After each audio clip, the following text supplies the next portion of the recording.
One thing Marvel has done constantly over the years is make us laugh. It's no coincidence that the MCU's poster child is the king of one-liners, Tony Stark, and they've just kept the comedy coming with characters like Peter Quill and Scott Lang. Shit. But the record-shattering Deadpool proved that Fox is no slouch in the joke department either. Here are the most hilarious Marvel movie moments so far. Oh, yeah.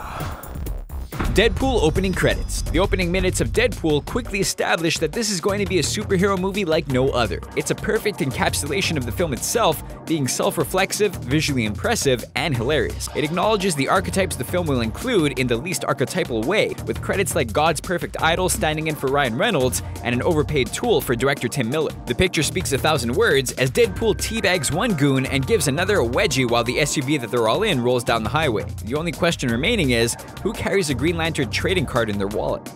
Ant-Man.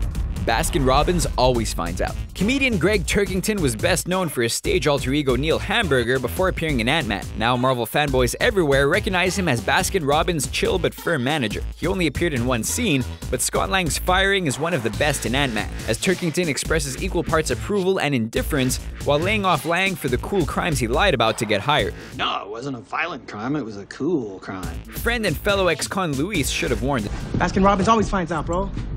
Baskin Robbins don't play. Spider-Man Trilogy, Bruce Campbell. In all three of Sam Raimi's Spider-Man films, there was one person you could always count on to show up for a laugh. Okay, two if you count J.K. Simmons' dead-on J. Jonah Jameson. But we're talking about Bruce Campbell's trio of cameos in different roles. Having worked with Sam Raimi on all three Evil Dead movies, Campbell was a close friend of Raimi's and first showed up in the Spider-Man universe as the ring announcer when Peter Parker tries to wrestle for cash. Whether as a wrestling announcer, theater usher, or snooty French waiter, Campbell and Raimi seem to enjoy always finding new ways for him to insult Parker. Guardians of the Galaxy, fake leg for the escape. Marvel made a wise choice when they recruited indie writer-director James Gunn to adapt their obscure sci-fi adventure property that was Guardians of the Galaxy. Gunn's script is filled with memorable gags and great jokes, but there's one that's so well placed you can't help but laugh every time. When the escape from Kiln shows off the abilities of almost every Guardian, there's one character who misses out on most of the action while carrying out a fool's errand. You need my what?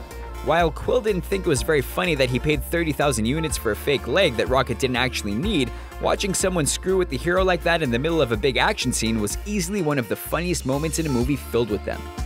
The Avengers, Captain America. Whedon really was in his comedic element when finding ways to make the Avengers interact for the first time. He even managed to make Captain America funny. Threatening the safety of everyone on this ship isn't funny. With Stark throwing around pop culture references covering everything from Point Break to Rock of Ages. No hard feelings, Point Break. You got a mean swing. The man out of time can barely contain his excitement when Fury makes a pre-World War II reference. And I'd like to know how Loki used it to turn two of the sharpest men I know into his personal flying monkeys. I understood that reference. Fury was of course referring to the flying monkeys in Wizard of Oz. While we see him catching up on pop culture in The Winter Soldier, he still has a ways to go when it comes to technology. It seems to run on some form of electricity. X-Men Days of Future Past, Quicksilver's run. If there's one X-Men member who has the time and good sense to stop and smell the roses, it's Quicksilver. Like the Deadpool opening credits, Quicksilver's run in Days of Future Past isn't just great on a technical level, but also shows off the new character's devil-may-care attitude. As the bullets fly towards his allies, Quicksilver takes a moment to taste some soup, borrow a guard's hat, and partake in several other funny bits of business before deciding it's time to see where those bullets are at. In case you didn't already realize, Quicksilver has a great sense of humor. They threw a wedgie in for good measure. Thor, I Need a Horse. Just as Captain America needed to get with the times once he was thawed, there was also an adjustment period for Thor when he came to Earth. Unfamiliar with Earth and its customs, the film made sure to highlight the humor in the situation, particularly when Thor is in search of a horse and heads to the nearest pet store. I need a horse! We don't have horses, just dogs, cats, birds. Hey, give me one of those large enough to ride. In a way, Thor ends up getting his wish when Jane gives him a ride in a Pinsgauer 716 truck, which is actually named after an Austrian breed of horse, although that was probably just a coincidence.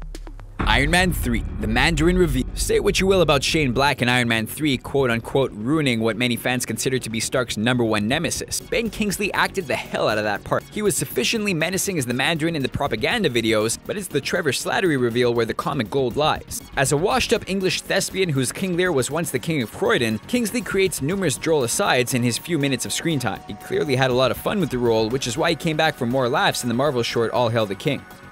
Howard the Duck, The first feature-length film based on a Marvel property was actually the 1986 George Lucas-produced sci-fi comedy Howard the Duck. At the time, the comedy didn't really land. Nobody found the horny duck funny or charming, and the movie was a huge flop. 30 years later, the humor still doesn't really work the way it's supposed to, but the entire film itself is kind of one big joke. Just the fact that something this bad was made on a scale this big is hilarious, and was a risk only someone like Lucas could have taken. From duck boobs to loose duck rubbers, it's still unclear who exactly this movie was intended for. The Avengers Shawarma. Fans who weren't satisfied with just the Thanos tease at the end of the Avengers and stayed until the very end for the second cutscene were rewarded with one of the best pieces of comedy to come out of the MCU. The gang sitting around eating shawarma, too tired to speak, is a familiar scene to anyone who's ever grabbed a bite with friends after a night of drinking. In this case, the heroes weren't hungover from consuming dangerous amounts of alcohol, just exhausted from saving New York City from an alien invasion. The scene was an afterthought shot after the cast and crew reunited for the premiere. Chris Evans had to wear a prosthetic on his face to cover the beard he was sporting for his Snowpiercer role. It was a brilliant move by Joss Whedon, as the 30 seconds of silence provided one of the MCU's most memorable and now iconic scenes. With so many to choose from, these were just a few of the Marvel scenes that we got a kick out of. What scenes made you laugh out loud? Let us know in the comments below, and be sure to subscribe for more videos like this one.